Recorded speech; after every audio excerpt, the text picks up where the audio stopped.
Welcome back to the MelieeRod channel. It has been a while since I posted an interview, so today I'm with a special guest. We have David in the house, or in the car. So David is my cousin Maggie's boyfriend, and I wanted to get to know him a little more deeper, a little more, get to know a little more about him and his life and personal life. So you ready to go ahead and get it started? Oh, okay. If you don't feel comfortable with any questions, you don't have to answer them and we could skip, okay? Got it. All right. So we're gonna start off with, what's your name, where are you from, and what do you do for a living? We want full government name or just like regular? Just your regular first and last. David Hamilton. Okay, we're gonna go. David Hamilton. Full birth certificate. Okay. David Hamilton. From Los Angeles, California. Born and raised in Hawthorne, California. Do we do age? You could do age. Age 42. Big four dudes. And what was the other thing? What do you do for a living? So for right now, I've always worked in the hospitality field. I work in at a hotel over in Hermosa Beach. Just doing like customer service, valet, bellman, occasional front desk clerical, but it's not that much.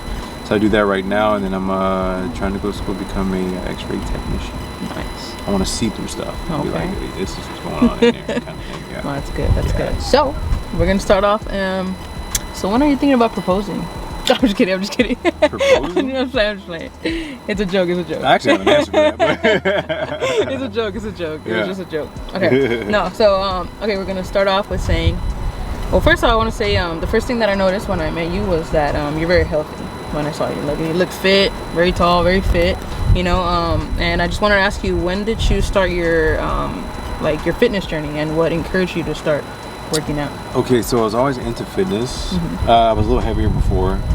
That's because I used to, like in my 20s and 30s, drink, go out all the time. So I always had a shape, but it could have done some work. So I was going to the gym, but also eating very bad until I became diabetic. Okay. Diabetic kind of forced me to hey, hone in on what you can have and cannot have, because your sugar depends on it. Right. Sugar is toxicity in the bloodstream. So once I looked at all these charts of things for people to eat as a diabetic, I'm like, damn, it's pretty much vegetables and meat. It's very minimal stuff. Yeah. Cutting out condiments like ketchup, ranch, and soda, and all these things. So as naturally, when you're a diabetic, your body will go through this phase where it'll burn calories by itself without you even trying to lose weight. Yeah. So once I was diagnosed 13, 14 years ago, I noticed I was going to the gym regularly, but I noticed my weight was cutting down 3 pounds every week. And I was like, okay, cool, shit, But then once it kept cutting past a certain point, I was like, you know what, let me stop going to the gym and burn so many calories, but it just kept happening. So at the time I was working in Marina Del Rey, around 2014, and one of my coworkers, I told him about it. He said, you know what, my dad's diabetic. Don't worry, your body's just adjusting. It's going to stop where it thinks it needs to stop, not where you want it to stop. Yeah. So it stopped around 180, 177-ish. I wasn't used to being small and having it so fast. So mentally it was kind of I like to be aesthetically pleasing to myself, and then also to the world, because this is the one vehicle that I have and I want to look good. So I wasn't used to being small. Now I've gotten to the point where I'm at a solid 170 to 73, which is, at the time I was 198. So going from that to that, it's a complete difference. So I got kind of used to it, build a little confidence. People tell me, oh, you look good, you look healthy in shape. I'm like, but I feel so small. It's no, but you're small, but you look in shape. That kind of actually helped me keep my motivations. You know what, let me maintain this and just try to make it look better. I may not be as big as I was before or get there, but at least what I have, I can maintain it and make it look good. Right. So being a diabetic was a blessing in disguise.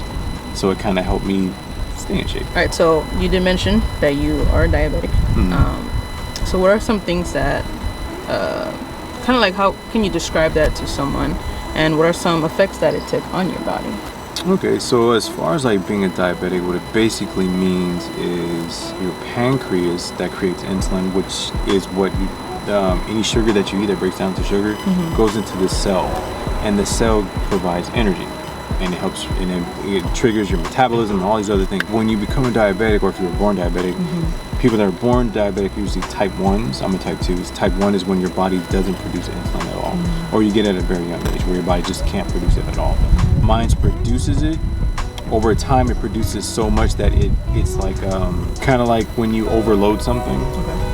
something that's functioning regularly, but you overload it, now it can't function correctly. So now my insulin doesn't function how it's supposed to. The struggle with that is everything that I eat, when it breaks down to sugar, it can't go into the cell and function how it's supposed to. So therefore I have extra sugar in my bloodstream, which if you, over time, if you let it go too long, your blood is considered toxic because it's just sugar running through there. So how that affects me is I can get blurred vision. I could feel a little hyper, not hyper, but a little more anxious because it affects the nervous system. Peeing a lot, waking up in the middle of the night 4 or 5 times when your sugar's high. And then also it causes nerve damage to where, even for a guy's sexual performance, goes down. You can't produce certain things. Sperm quality goes down. So if you want to have kids, that's just from a guy's. The females, I don't know how it affects them, but I'm sure in similar ways it does. Just feeling overall tired. Like I'm talking about like fatigue. Like not the tired when you're sleepy. Like tired. Like if you go to the gym, you do a good workout, you get fatigued to where it's like you just like you're energyless. And you could sleep a full 8 hours sometimes. Wake up an hour later and still just feel like I gotta go back to sleep. That's when your sugar's like at a high level to where it's like you gotta start making some nutritional and physical changes. So that's a few ways that it affects you. It makes you moody, and sometimes it could put you. It didn't happen to me personally, but it could put you in like kind of a depressive mindset to where it's like you just don't want to do nothing because it's not your fault, but the sugar that's like just sitting in there, depending if it's controlled or not, it'll just kind of put you in that like lackadaisical like mood all the time. I didn't know that. And then like on a deeper scale, you can get legs amputated and all that. Holy shit. We're not there yet. So we're not gonna get there. We should have been there. Let's not get there. We're not gonna get there. But I recommend that anybody. I tell people if you're pre-diabetic, there's a line. Like you're at like a yellow light or you're like at a danger zone. Meaning like once you hit diabetic, there's no going back to pre-diabetes. Like you're there now, and your body's made a complete change. Now when they talk about reversing diabetes, they're just talking about getting your blood sugar back over that threshold from pre to like a normal person's body state. But the function can always come back. So I highly recommend anybody out there, pre-diabetic, take care of that shit before you get into that final stage because it's a hell of a journey coming back. And like when you found out, it was just because you were working out and you were losing a lot of weight? No, when I found out, I was actually working overnight at a job before, which I found is another bad thing with diabetes because you need to sleep like normal hours like people, because once you force your body to stay up, your insulin kind of like doesn't know how to respond because you're forcing yourself to be up. So there's more energy that needs to be output. So you lose weight a lot faster that way too. But I was working overnight and then I came home 7 in the morning, go to sleep, go back the next night, and I noticed that when I went to sleep, I got up to use the bathroom, I went back to sleep, got up again like in like 30, 40 minutes later, went back to sleep. I didn't think much of it. I was like, but then it happened like the 5th or 6th time. I was like, that was a lot. I was like, why the fuck am I pissing so much? Like I didn't have nothing to drink since yesterday. So then the next day I went to my doctor. He's like, yeah, let me check your blood sugar. He said your blood sugar is really high, so you're probably diabetic. So we went to go do a lab, confirmed I was diabetic. That's all she wrote. Yeah, 13 years of that, going on 14. The only thing that ever tripped me out about being diabetic is like I've always heard about it, and I met one person my entire life at that point that had it. But like in theory, once you're a diabetic, your life sentence is cut down by like 10 years. So if I was gonna live to be 80, now it's 70. Just because your body's functioning different, it's pushing at a higher gear than the normal person. Processing food and energy, it's more rushed, and there's more of a heavy lift on it versus a normal person's body. So it ain't for everybody. I mean, some people's bodies just processes sugar different. Like my girl Maggie, like she can drink like all day long and nothing happens to her. So it's just one of those things where it's like my body's just one of those that it can't process sugar that way. Right. So the next question is, what are some things you have to let go of in order to maintain a healthier lifestyle, and how does it differ from like the ordinary people? Let's just say other people. The first word that comes to mind is sugar. Sugar is in everything. When I worked overnight and I became a diabetic, I got the news. I was trying to figure out, okay, this is new to me. So it was overwhelming because they're giving me all these charts and pamphlets and everything. So the best thing I did for me was, I'm a Virgo, so I'm very detailed.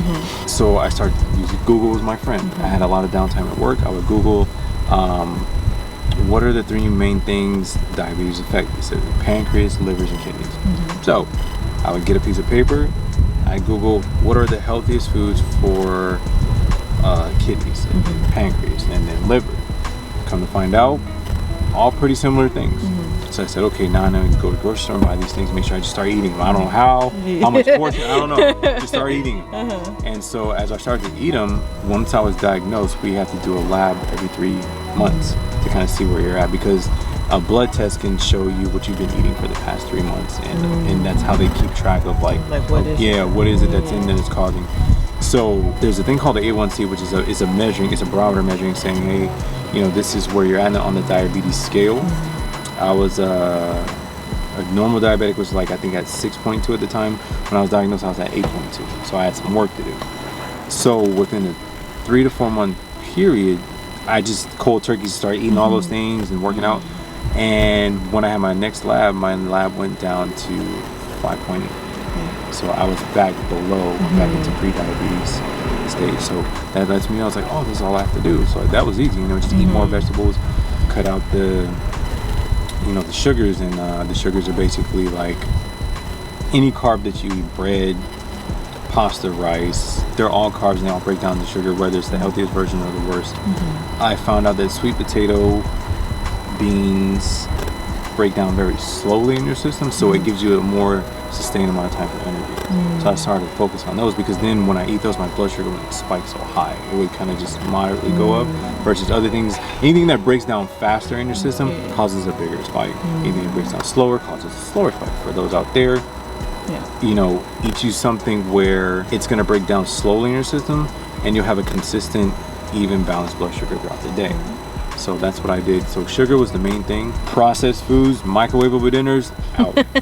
Anything that comes in a package at the store, I cut out. If it's lunch meat that you buy for your sandwiches, go to the deli, get it cut. You don't want them to spray all that shit on there that keeps the stuff fresh, because most of the stuff that they use, it kind of messes with your health. So cutting out microwavable foods. You can't help canned foods all the time, but if you can, get it out of the bag.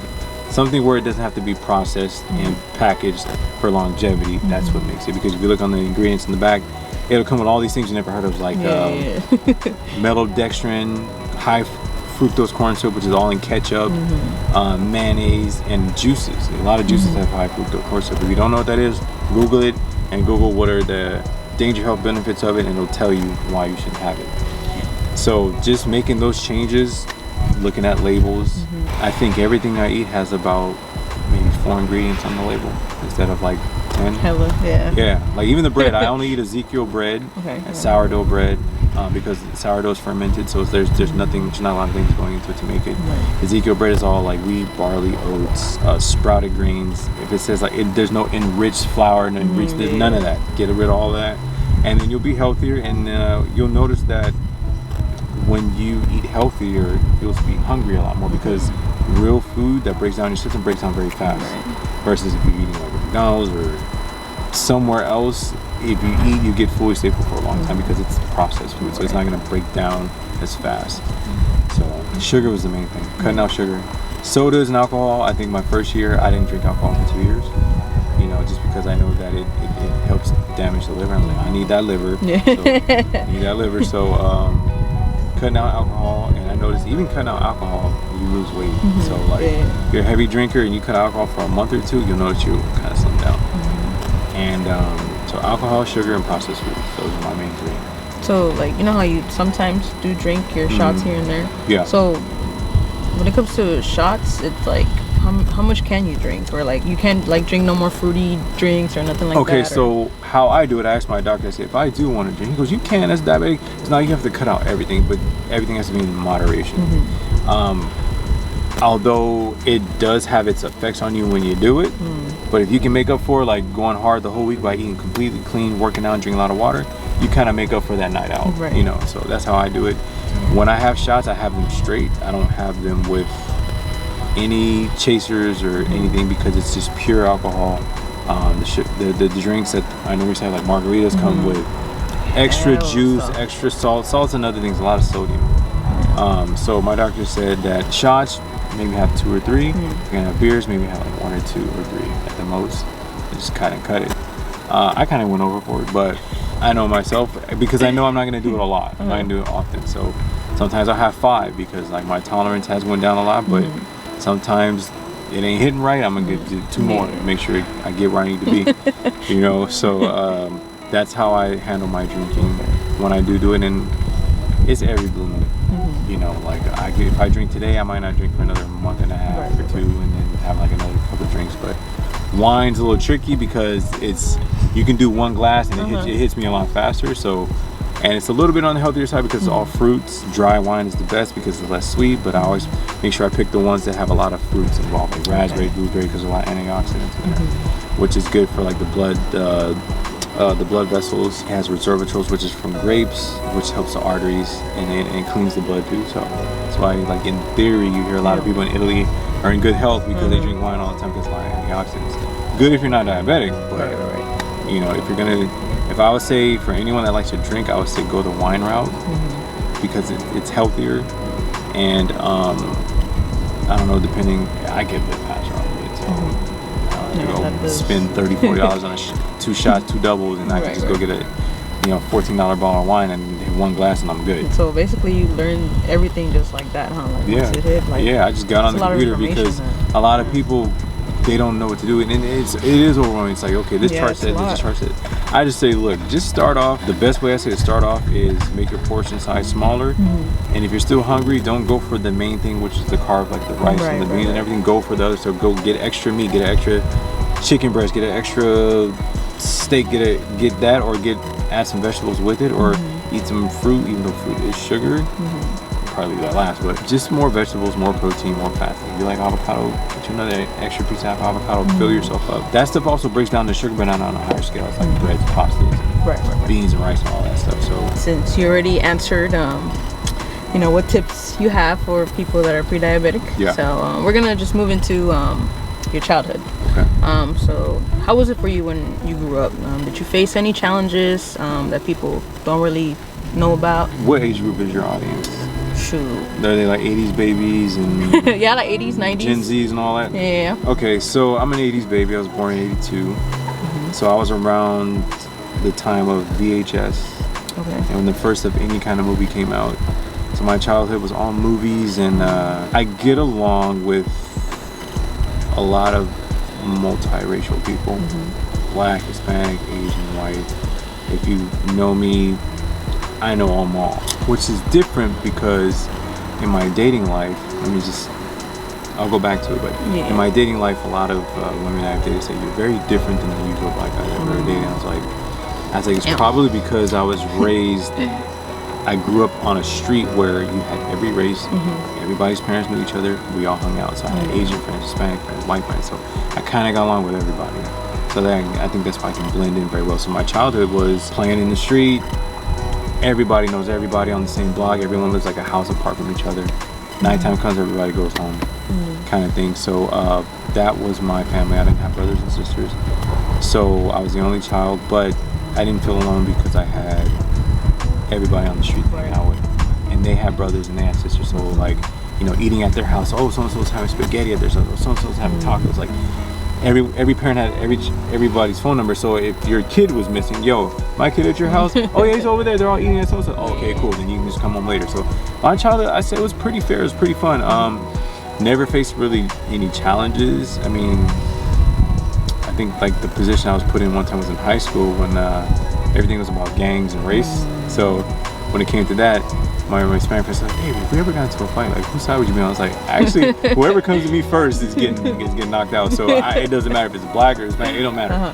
But I never really had it because most of the Hispanic gangs, like around my high school, like I knew somebody of them, so they never fuck with me. So I never really experienced that, like, oh, so-and-so got jumped in. Like I never experienced that, but I always had like, yo, if you need something, let me know. On both ends. So I was always like protected, but then well respected at the same time. So I had that, and then high school is high school. I got my first pregnancy scare when I was 17. Damn. I love my first love at that time, but how her mother is and my father is, it just wouldn't have worked. So she didn't have it. So other than that, childhood was fun. I traveled with the neighbors' kids wherever they went. They went to eat spaghetti, dinner somewhere. They always invited all the kids, and so it was pretty good childhood. Yeah. So the next question is, how is your relationship with your parents now?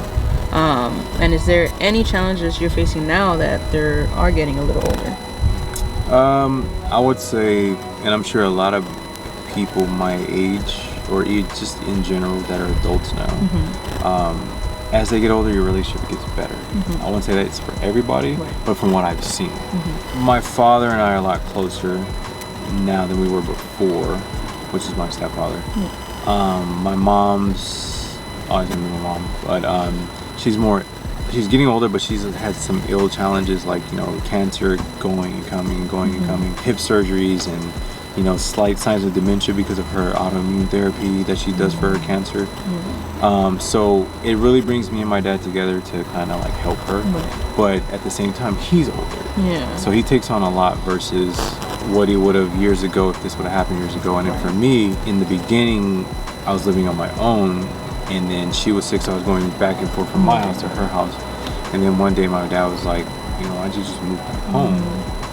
And, you know, my lease was going to be up in a couple months, and therefore I didn't have to go back and forth so much. I had my own room. I thought about it because as an adult, privacy, you know, time, your own space, and giving that up. In the long run, you only have one mom, one dad. So I gave up that to go back and help. A lot of sleepless nights.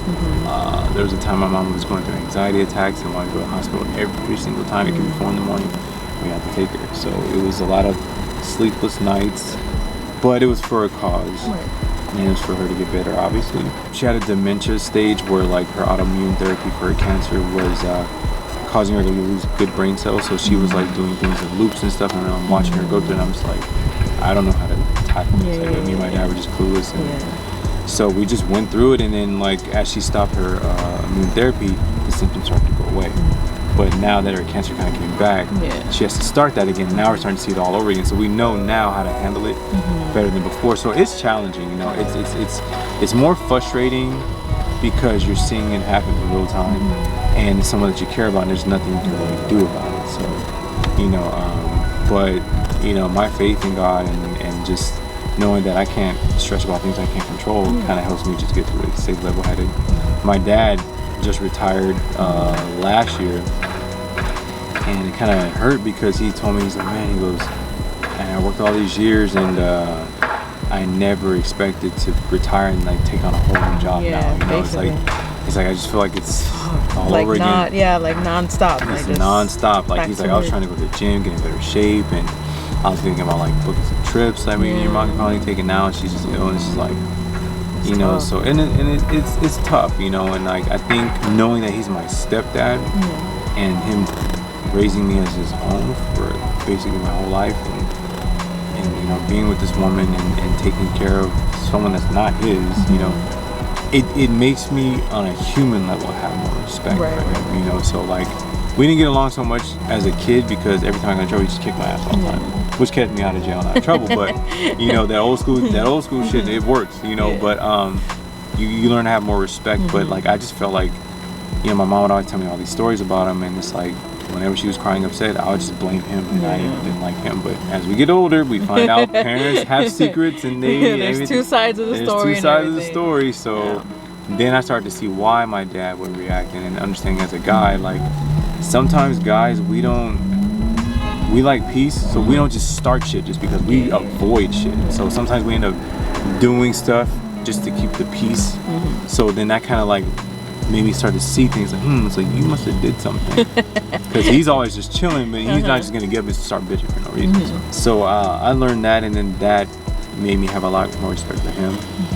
My mom was adopted, so her telling me, you know, she always seeks for my forgiveness for the things that she's lied about and the things that she's done. I tell her, like, we're good. Like, we just focus on your health. You know, we're past that. I forgave you. And I think that really sticks in her mind because she's very sensitive, and she, like I said, she didn't have a lot of her own parental love growing up. Like, you know, like my aunt was like the woman that raised her, so she looks at her as like her mom. I can understand her sensitivity when it comes to like, you know, her parenting role, like if she did a good job or not, because she never had my mom teach her how to be a mom. So, but now hindsight, like, you know, it's life and things happen. But like I said, I only got 2 parents. So what am I gonna do? I'm not gonna bitch about it. I'm just gonna help, give back, do my part, and see, you know, like how I can help them while they're here. So the next question is, have these challenges made things a little harder with your own personal life? And how do you accommodate your personal life with still being able to take care of your family? I would say the only thing challenging in my personal life is me not having my own space. That trickles down into, you know, my girlfriend, our adult time, and just being on our own and having like the space to just function as a couple, as adults. You know, later on in the house doing our own things. Because I'm there with them. She's still at home too, so it's kind of like we're helping our parents, but at the same time we take a hit because we don't have that privacy, not just for adult time, but just for like just to live and like do a couple things like within our own space. So that would probably be, I'd say, the most challenging part. My parents love her. They you know, they ask about her. My mom asks about her. So like as far as like getting along with the family, we're solid on that. Okay, the next question is, do you think you're ready to start your own little family with Maggie? If so, what are some things you're excited about once you do decide to start having children?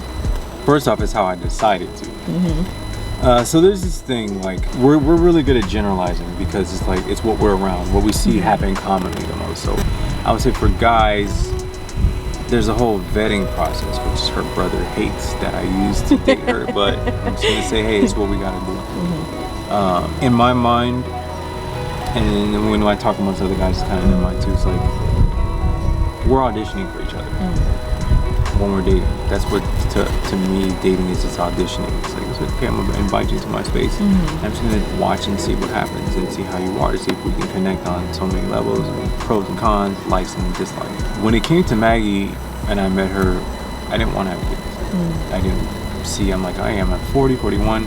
Even though they say, oh, you guys can have like, I don't want to be no old dad. So when it came to her, and I believe that it takes a certain person to kind of change your mind. Her family involvement started to sway my mind a little bit. She said she used to party a lot. I'm glad I missed that phase. Because now she's calmed down. Like compared to all the stories I heard how she was before, I didn't experience none of that. I'm glad that shit's back over there. Because I wouldn't, if I would have seen that, I'm like, oh no, she's not it. She's been in her same job for years. She's always at home doing family stuff with you guys, and it made me like think, oh, like, okay, so she's chill, she got her head on straight a little bit, all right, cool. Then when I got around the family, I see how she was around the babies and everything. I was like, and everyone's like, when are you guys gonna have babies? Like, oh shit, I don't know when babies. Yeah, but then like the more closer we got, the more I started to see it. Like, you know, maybe it's a possibility. You know, I see how she was with the kids. Her face lights up like when she's around babies. And I'm just like, damn, that's how that makes her feel. Imagine she had her own. And then I started to think, I was like, you know what? I can see that. I ain't gotta worry about her. Like, and we always had that talk. If all case fails, at least I know she's gonna be the type of mother. Like, we don't know if we're gonna be forever. That's what we want in the perfect world. We all want that. We had that conversation. Like, you know what? She said, I'm glad we get along enough to know that even if something, for heaven forbid, doesn't work out, I know you're gonna be a great dad. I know you're gonna be a great mom. My kid's gonna be in good hands. You know, so that's another thing I looked at. And I was like, you know what? Some things happened in our relationship where she was not on the same program as I was. She started to get on it. And then I was like, okay, she's complying. She's like being receptive to my concerns, and like, you know, she's a compromiser instead of being about her all the time. There are some times where shit's about her, and I tell her, hey, you know what? It ain't about you. Like if it's something that's a concern with me, she'll hit me. Oh, well, you do this. It's like no. There's no you do this. Let's answer my shit first. Then we'll get to the you do this part, because I'm the one addressing the concern. You have to listen to me and understand where I'm coming from. Still a little rocky, but it's gotten a lot better. So that let me know that, hey, you know what? In a crunch time moment situation, we could be at odds, but she's open more now to seeing my side and understanding, okay, babe, this is where you're coming from. Let me try to check and see what I can do to help that, or try to see if I can understand, so that it may not happen again, and vice versa. You know, she doesn't like cussing during arguments. It's one thing I have to learn, because I fuck this and all that. I'm that type. I know. She sees it as the ultimate disrespect, and she will not continue the conversation unless I cut that shit off. So I'm like, okay, you know what? That makes sense. Cut it off. So just those things as a collective made me see the fact that, you know what, she wants kids, and now I'm swaying to wanting kids because I see she's an responsible adult. I love her too. Hella good looking babies for sure. So I'm check on that. And then I know that even with the drama, it's never to the point where we hate each other. So I know that the fallout is very minimal. So it just seemed like everything's aligning, you know, and that's why I was like, okay, I want kids. Yeah, of course. You know, I found somebody responsible, good head on her shoulders, come from a good family background, family supportive, everything perfect. Yeah. And that's why maybe want to have kids. Yeah, bro, she's like, with her, she's always been about kids, bro. That's what, I mean, that's why she works with kids. You know? Yeah, like, and that too. Yeah. She's always been so like caring. Every time there's a baby, like she wants to hold the baby. Ever since she was young, she wanted a kid. Yeah. Like every time, she's always talked about that. Yeah. So I'm just glad that, you know, and I see it. You know, like when we talk about it, I see her face light up, and I see how passionate she gets about it. Yeah. And in turn, it draws us on a deeper level of connection. So, you know, the deeper I feel that connection, the more it makes me open up, and so yeah, I can do it for sure. Yeah. That's cool. So last but not least, what are some goals that you have for yourself and future goals you and Maggie have, like, for you, both of you? Okay. Well, as an adult, you would think by the age 40, everybody would be in their career, you know, everything's going. You would figure that way, but I've learned that everyone finds their niche at different times in their lives. Maggie's been in her career since, I don't know when, like since forever already, which I'm glad she is. You know, she wants to work at the hospital. She wants to, I think, become like a LVN or something. For me, you know, just working in hospitality all my life, I'm like, you know what, I want something that's more stable, but I think now I know exactly what that is, and that's to become an X-ray technician. You know, I'm fascinated with how you can take a lens and look through the human body and discover things that you can't see. You know, like that fascinates me. So when I'm fascinated with something, I want to Google it, I want to read on it, like I want to do all these things to just get the full knowledge and understand the X, Y's, and Z's, the Y's and the Why nots, the who's and the who's nots. A long time ago in my 20s, X-ray came across my mind, but I was in my 20s, I was too busy going out. You were Bro, I was working at Foot life. Locker, you know what I'm saying? I had like my job where I just had my money to go out, eat, and put gas, like I was good. And so then I had a dream a couple months ago, and in that dream, like, something stood out and said, I want you to go back to school and go for this specifically. So when I checked it out, it's only 2 years, you get your associates, you only need your associates, and then you can go full on into all the radiology departments and learn all these different things, and you can move around. I'd rather figure it out now while I'm still able-bodied and young enough to take on long hours and do those type of things. So that's my career path right now. And then probably for the rest, I mean, who knows? We can always advance later. All right, so before we end the video, is there anything you would like to say or share, or any other tips you would like to give to anyone? As you interview people, I would say to me it's a form of therapy, which is good. It's a comfortable space to open up and to be vulnerable to answer questions. You know, some people may still not answer questions, but I feel comfortable enough to, like, anything you want to know. I feel that there's no judgment, or there's no, you know, there's no outlook. It's like, oh, you know, I didn't know it was like this. I don't feel that at all. So I would recommend anybody else that are doing these interviews, just come with an open mind and just trust the process. Just trust that, you know, you can get some stuff off your chest that you probably can't with your significant other, parent, whatever. And it's therapeutic, and I wouldn't mind doing another one. So yeah. Also in the future. Yeah, for sure. I mean, as me and Maggie go and have kids, or even like whatever goes on with me in my life, I'll update you guys and you guys. You know, and if anybody has, you know, any diabetic, you know, information that they need, hit me up. For sure. Yeah, definitely. Cash App is yeah.